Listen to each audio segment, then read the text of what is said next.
Good morning, students. Today we will start the next chapter in business studies, that is organizing. So, this is our fifth chapter. Already we discussed the planning chapter, and this is organizing. Okay, so in first chapter already we discussed these are the functions of management. So, the functions of management start with the planning. Okay, so planning function over what is planning, how to plan, what are the steps in planning, importance, limitations, features, types of plans, different types of plans, everything we discussed in the planning chapter. Now after planning, the next step what you have to do, that is called what, organizing. So in this chapter we will study all those aspects related to organizing. So planning once over, so what is the next step or next function or next work you have to do? So that is what we are going to discuss. Okay, so first we will discuss the meaning of organizing. Okay, so once the plans have been laid down and objectives specified therein, the next step is to organize resources in a manner which leads to the accomplishment of objectives. So only if you plan and you keep on planning, thinking, then it won't be successful on, and you cannot achieve your objectives also. So next step what you have to do is you have to organize things. So what you want to do, or what are the material resources you want, or what are the human resources you want, or what are the financial resources you want, so those things you have to collect. Understood? So you can see here, once the plans have been laid down, so plans once we have made, and objectives also we prepared, so we want to go where, what we want to achieve, everything is ready.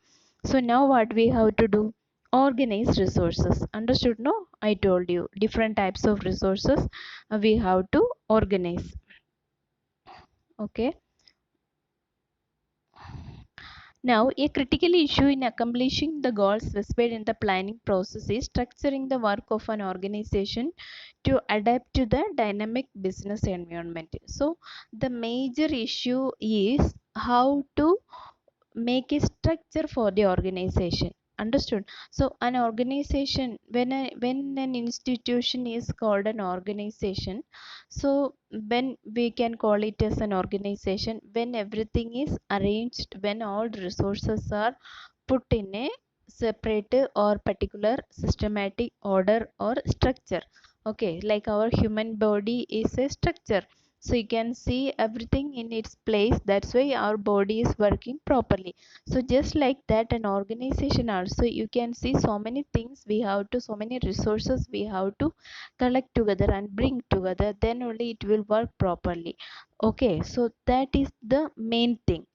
So the even the allocation of work, everything we have to discuss properly and assign properly, then only we can work properly. Okay, so that we will study in the next topic. So the activities of an enterprise must be organized in such a manner that plans can be successfully implemented. So whatever you organize, not it should be a successful one. And how you have to organize things, you have to organize things or materials, human resource or financial resource, everything for the planned objectives. Okay, so what we plan, for that you have to do your organizing activity. Okay, now we will discuss steps in the process of organizing. So what are the steps we can follow in the process of organizing? So in the planning also we discussed the steps. First what we have to do, planning. In planning chapter we discussed that setting up of objectives, then finding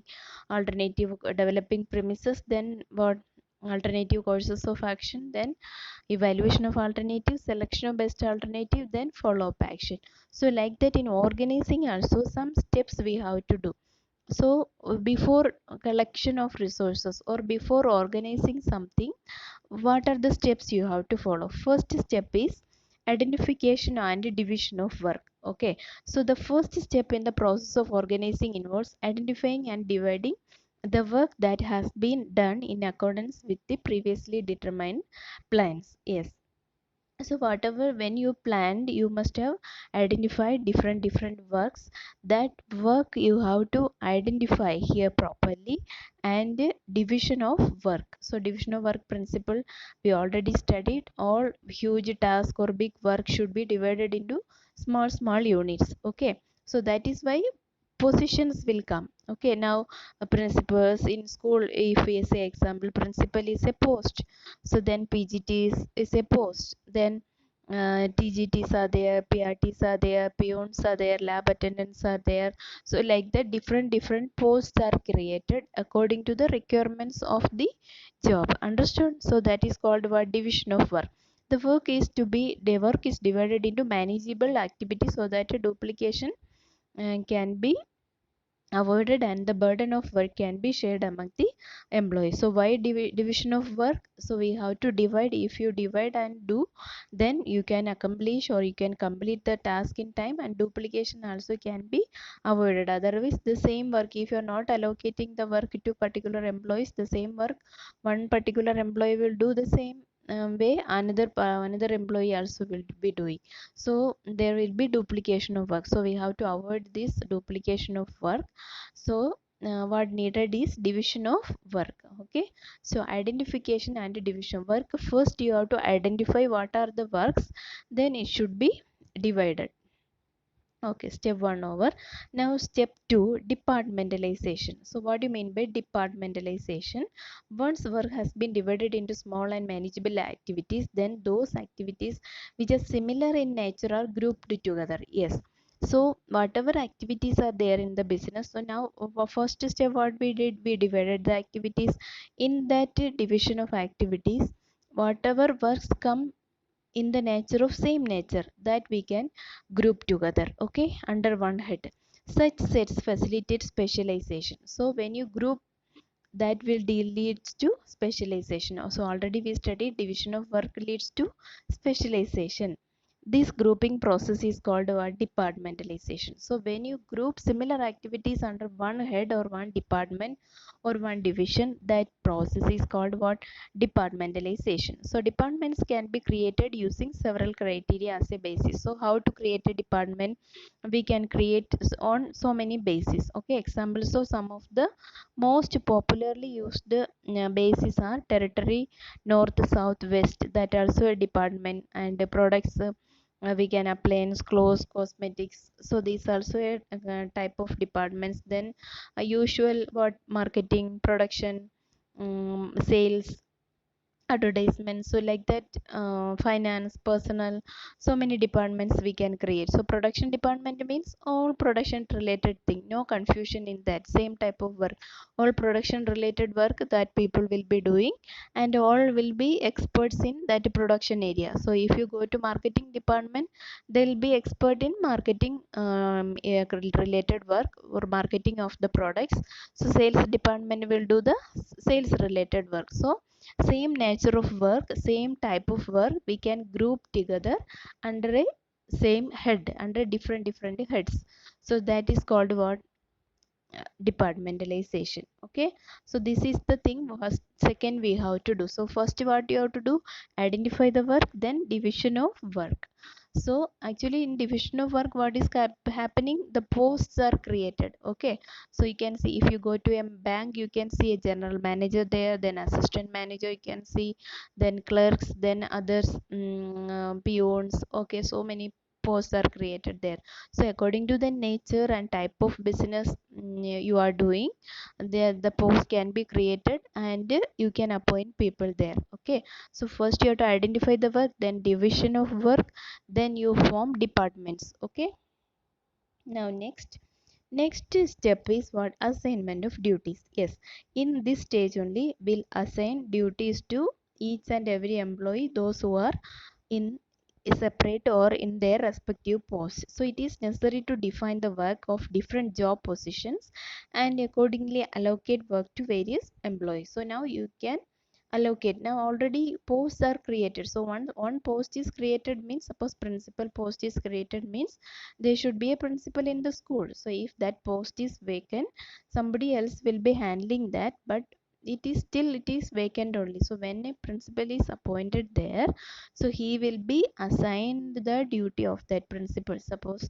in your school, PGT, science, PGT, commerce teacher is not there, means that post is vacant. Okay, so post is there, work is there, work allocation is there, but employee is not there. So when employee is allotted, that is what assignment of duties. So once department have been formed, each of them is placed under the charge of an individual. So one individual, one job means one individual that representing an individual. Then jobs are then allocated to the members of each department in accordance with to their skill and competencies. Understood? So according to the skill competencies of the employees, we can allocate work. That's why for each post, there will be qualification. So I didn't study engineering, so I cannot do engineering work. So engineering works means an engineer only can do. Understood? So doctor means those who passed MBBS and the professionals, doctors, they practice, they only can be called as doctors. Or chartered accountants means they have to pass all the examination and they have to practice under a chartered accountant, then only can be called as a chartered accountant. So each and every post is created according to the requirements of that job. So for each and everything we have to create a particular qualification. For that, accordingly we'll be selecting the employees. Understood? Okay, now fourth step, this is the last step. Only 4 steps are there. Okay, so this topic is very easy actually. You can remember also. Then establishing reporting relationship. Now posts are created. Now what you have to do, merely allocating work is not enough. So you allocated work in this third step, assigned duties. Each individual should also know who he has to take orders from and to whom he is accountable. Yes, so unity of command, unity of direction, everything we studied in that principle. So I should know, as if I am an officer, I should know who is my superior, who is my subordinate. So each and every employees are accountable or accountable to somebody for their work. Suppose I am doing some work, I have the fear or I have that attitude that someone will ask me questions or I am answerable to someone. That is called what? Accountable. So being accountable means answerable. I am answerable. Then the establishment of such a clear relationship helps to create a hierarchical structure and helps in coordination amongst various departments. See, these relationship only, superior subordinates relationship only create a organization structure. So when we can form a organization structure through the superior subordinate relationship. That's why the first chapter we studied the levels of management. You can see top levels, then middle level, then lower level. So top level employees are superiors of middle level, then middle level are superiors of lower level. So like that only. So but middle level are subordinates to top level, and the top level also will be answerable to someone, like ultimately government, we all are answerable. So government we can take as the supreme authority. Okay. Okay, so like that, no, we can divide the work and we can form hierarchical structure of organizing. So organization structure also we will study in this chapter later. Okay, so this much only, 4 steps are there. Understood, no?